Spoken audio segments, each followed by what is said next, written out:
और चले बात कर लेते हैं ईरान की, जहां पर महिलाओं के लिए ड्रेस कोड इतने सख्त हैं कि सार्वजनिक स्थल पर कोई महिला अगर भड़काऊ कपड़े लिबास पहन ले तो जेल हो जाएगी।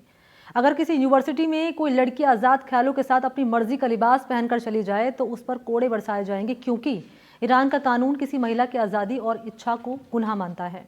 ये हाल तब है जबकि ईरान में तमाम महिलाओं ने विरोध का झंडा बुलंद किया। 2 साल पहले एक कुर्द लड़की की मौत ने ईरान को हिला दिया था, लेकिन महिला विरोधी सोच अब तक नहीं लिए।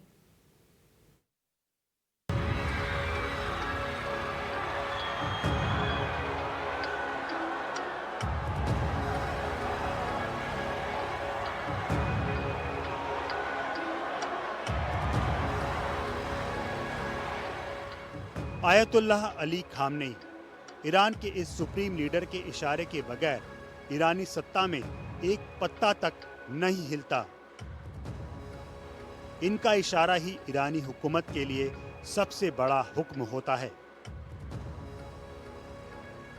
लेकिन इनकी इस्लामिक क्रांति की कीमत ईरानी महिलाओं को सबसे ज्यादा चुकानी पड़ती है।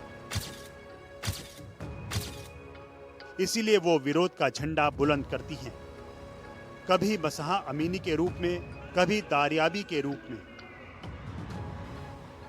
गांव, छोटे शहरों की जो वीमेन है वो काफ़ी कंजर्वेटिव है और वो संख्या भी उनकी बहुत है और वो रिजीम के साथ नज़र आती हैं, हिजाब में भी नज़र आती हैं। लेकिन ये था कि हिजाब का जो मूवमेंट हुआ उसके बाद से काफ़ी हम देख रहे हैं ईरान के अंदर जो तस्वीरें आ रही हैं, रिपोर्ट्स आ रही हैं, वहाँ से उससे लगता है कि काफ़ी छूट गवर्नमेंट ने दे दी है, इसलिए कि बड़ी संख्या में तेहरान और बड़े बड़े शहरों में लड़कियां बगैर हिजाब के भी नज़र आ रही हैं। लेकिन वो चाहते हैं कि ड्रेस कोड एक मॉडेस्टी बनी रहनी चाहिए ताकि इस्लामिक सोसाइटी या इस्लामिक कल्चर, उसके ऊपर इनका एम्फेसिस काफ़ी है।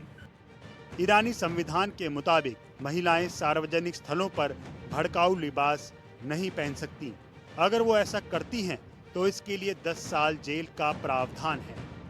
2 साल पहले किसी यूनिवर्सिटी के अंदर ड्रेस कोड से जुड़े कानूनों को और ज्यादा कड़ा कर दिया गया था।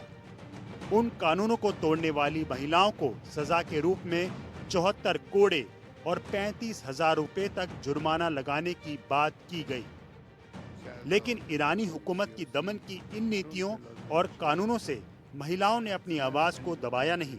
उन्हें जब मौका मिला, उन्होंने हिजाब की बंदिशों से निकलने के लिए, अपने हक के लिए लड़ने में हिचकिचाहट नहीं दिखाई, भले ही उनके आंदोलन कभी कामयाब होते नहीं दिखे। तो ईरान की इस रिजीम ने डेवलपमेंट, एजुकेशन, इन 2-3 मुद्दों पे बहुत ध्यान दिया है। उनके जो प्रोग्राम्स हैं, आप देखिए न्यूक्लियर प्रोग्राम उनका बहुत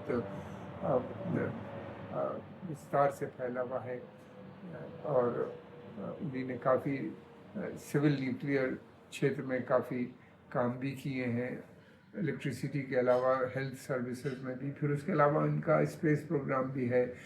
उसके अलावा ये भी है कि सेल्फ रिलायंस उनकी पॉलिसी है। डिफेंस सेक्टर में उन्होंने काफ़ी अच्छे मिसाइल और ड्रोन्स ये सब बनाए हैं। और इसके अलावा इंडस्ट्री, 2 मोटर कार भी वो वहीं पर डेवलप की हैं और बनती हैं और काफ़ी अच्छी बताई जाती हैं। उसका एक्सपोर्ट भी ये करने लगे हैं। ये तस्वीर अप्रैल 2018 की है। ईरान की राजधानी तेहरान में एक महिला ने ढीला हिजाब पहना तो महिला मोरालिटी पुलिस अधिकारी ने उसकी सरेआम पिटाई कर दी।